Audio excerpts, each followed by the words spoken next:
was such a bad idea. This is the way that this thing that Alec is trying to do with the cabinet is going to get ruined. So We cannot trust the Shadowhunters. you mean the circle? You're still so young. Shadowhunters are all alike. Their mortality makes them fickle, selfish, weak. In the end, they always choose their own kind. And so must we. I know Clary's nothing like that. She would never turn on me. My only intention is to be her friend. I don't believe you. I see the way you look at her. The way you follow at a distance. Like a predator. That is rich, coming from the guy who used to feed on her. See, I always knew she was going to a vampire for venom, but it doesn't take a genius to see that you are still addicted to her. You are bad for her, Raphael. Sebastian does have a point, but I don't quite trust Sebastian. Great! We need to go right now. Hey, Your Majesty, with your permission, we should get going. But you've only just arrived. It's futile to struggle.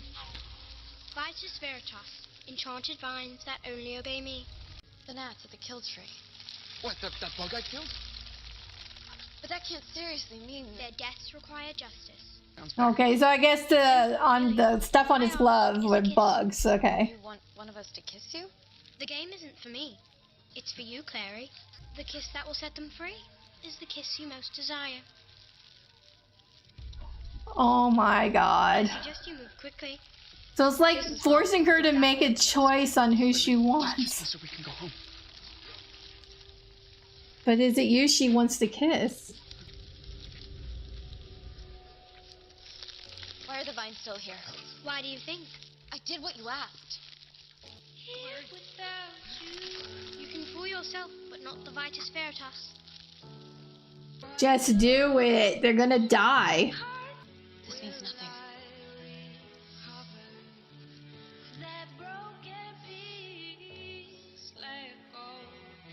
Really? Nothing?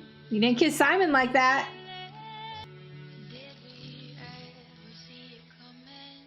I feel bad for Simon. She did this to It's like gonna prove to Simon that Shadowhunters pick their own kind, like she told him.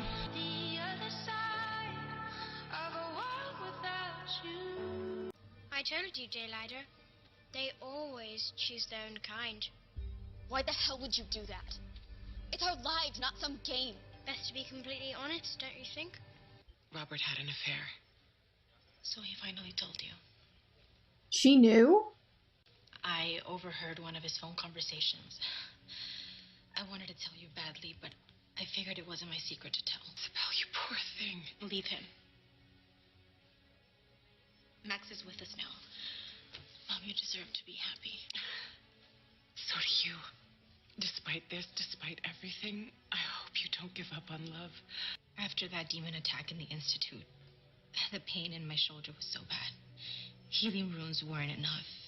I wasn't able to fight the same. So I started using Yunfen. By the angel. I didn't do it for long, just long enough to know I had to stop. I am so sorry. This is all my fault. No, Mama, it's mine. I've been so hard on you. Put so much pressure, of course you needed a release. Sometimes our angelic duty seems to overshadow everything else. We forget we're human, too. I saw Lucy and Greymark heading to the annex a few minutes ago. Now, I know there's a secondary door to the subcells through there, so I checked the security feeds. Luke disappears between the cameras. So convenient that he knows this. He just happened to see all this. Yeah, this is all set up. I think Sebastian set this up.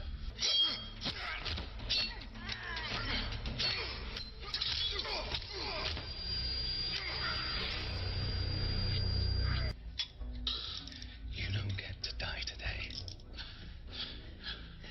Do I know you?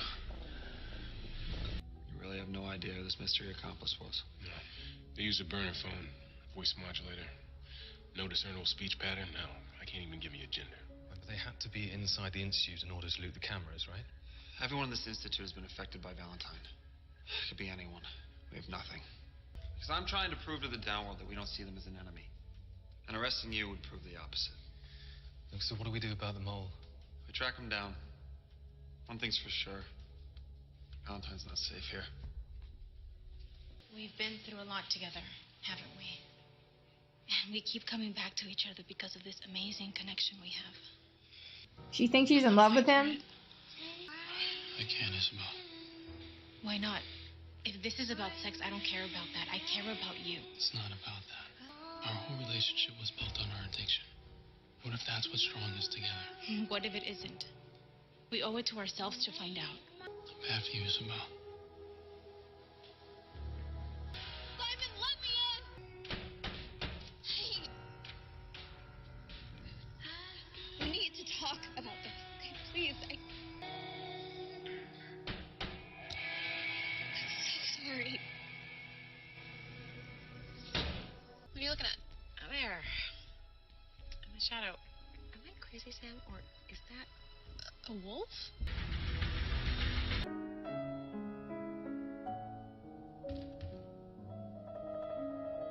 What's the thumping?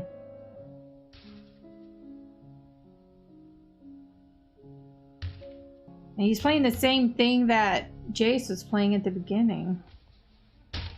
Who's locked up? Who's tied up? Look at all this mess you've made. Keep quiet. Or I will have to punish you again, and you wouldn't like that. Okay, well, that was the end of that episode. And yeah, Sebastian definitely got something wrong with them, okay?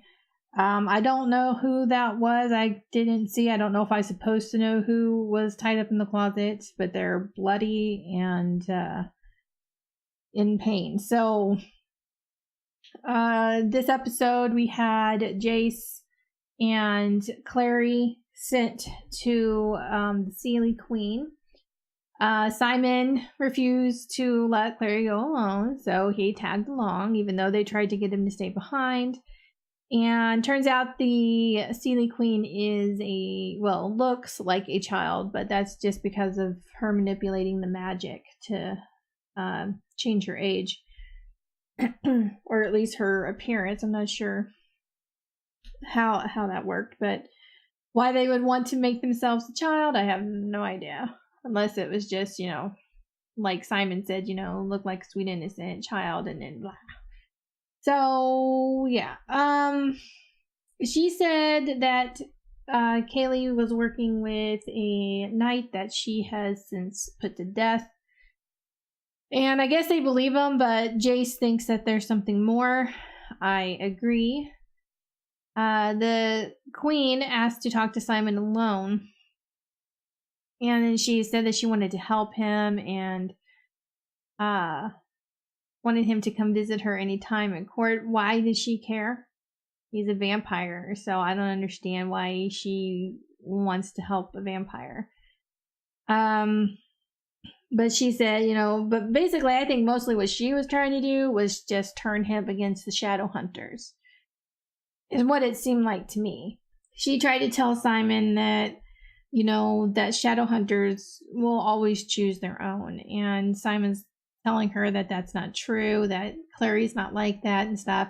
So then the queen forced her hand, I guess, and she made Clary kiss Jace. She said that she had to kiss the one who she most desired, or whose kiss she most desired. And either way, it was the person she wants more than the other. And she kissed Simon to start, and it didn't work. And so she kissed Jace, and she, before she kissed Jace, because this doesn't mean anything. And he was like, so she kisses him. And it's not like a peck she gave Simon. No. This was full makeout session, okay? So obviously it means something. We all know it means something, because their relationship never got a chance because of the whole brother-sister thing. And now that's not an issue, but she already was in a relationship with Simon, so just all complicated. And now Simon is ignoring Clary. I mean, you can't really blame him, even though she was forced to do this. It was obvious that she really would rather be with Jace. than Simon. And I just feel bad for Simon. And I feel bad for Clary because, you know, I don't know, it's just really hard. It's just sad all around. And I don't know if Simon will ever move on from this. Like, if he'll ever either be back with Clary as his boyfriend-girlfriend status, or if that's like for sure over, if he'll ever be friends with her again. Because he is her best friend. So it's like two relationships got destroyed there. You know, their romantic relationship and then their, you know, best friend status. So it's sad and really crummy of the Queen to play that dirty trick, but she was trying to force Simon into seeing, you know, that, you know, the Shadowhunters will pick their own. So trying to prove her point to him. And we also had Luke, who got a mysterious phone call about getting a chance to kill Valentine. Don't know who it was. I thought it was Sebastian. I don't know if it wasn't him, okay? It's complicated. I think that it is because I think that maybe he didn't want the cabinet thing to be successful. And this was a way to destroy that. I don't think it did, though. And when they stopped Luke from killing Valentine, Sebastian bent down and he told Valentine, "You don't get to die tonight." And I'm like, why? You know, if he did want Valentine to die, then why would he say that you don't get to die tonight? Or was it just all the setup? Or was it not Sebastian at all making the phone call? It probably is someone completely different, and Sebastian had nothing to do with it. But I don't know. I'm not ruling him out as a suspect. And Valentine seemed to think that he knew him. So my other thing that I said in a previous episode about thinking that Sebastian was maybe the brother, Jonathan, because he might still be out there somewhere. Because I mean, I know they thought that he was dead. So maybe he really is dead and there is no brother anymore, but maybe he still is a possibility as Clary's brother, Valentine's son. So, I mean, that would explain why he'd recognize him unless there's another reason why he might. We had Izzy and her mom having a moment together. Her mom told her about the affair that her father had. And I don't even know if I said that right. Her mom told Izzy about the affair that her husband had on Izzy's dad. I don't know. I think I just made that more complicated. But Izzy already knew. She overheard her dad talking, and so she already kind of had a heads up on that. And she didn't tell her mom because she didn't think it was her place to say anything. And that's true. If anything, she should have confronted her dad about it, and forced him to come out, you know, with the information. But her mom didn't blame her or anything. And then Izzy told her mom about her addiction and that she's fighting it, and she's doing okay and everything. So her mom did not condemn her for it. She actually felt it was her fault for putting so much pressure on her all these years. And, you know, she needed a release, and she just happened to go down that road to get it. She also told Izzy to fight for love. You know, don't let what happened between her and her husband change, you know, deter Izzy from, going after love if she, you know, finds it. And so she tried to go after it with Raphael. And Raphael is taking Sebastian's advice and not going there with her, which I think in the long run is for the better, because I do think that they don't need to be together, especially with their addictions to each other. So I think that's a good thing for now.